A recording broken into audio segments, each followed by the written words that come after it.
آپ دیکھ رہے ہیں IAK نیوز۔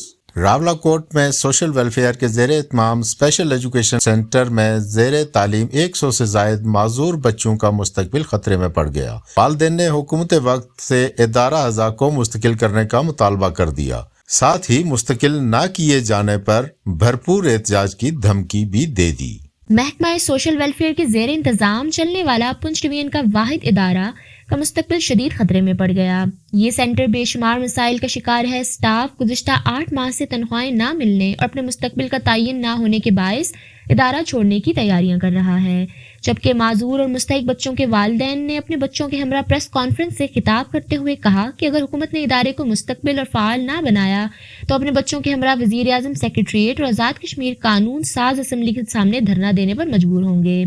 بچوں کے والدین، جن میں عابد حسین، محمد رحیم خان، ظفر اقبال، مسعود احمد، زاہدہ عارف، سائمہ طارق اور دیگر نے کہا کہ آج سے 4 سال قبل ایک پروجیکٹ کے تحت راولاکوٹ میں پنچ ڈویژن کا واحد سینٹر راولاکوٹ میں قائم ہوا تھا کہ ڈویژن بھر کے معذور بچوں کو یہاں تعلیم و تربیت فراہم کی جائے گی، لیکن وقت کے ساتھ ساتھ اس ادارے کی نہ صرف اہمیت میں اضافہ ہوا بلکہ ڈویژن بھر سے 100 سے بھی زائد بچے اس ادارے میں داخل ہوئے۔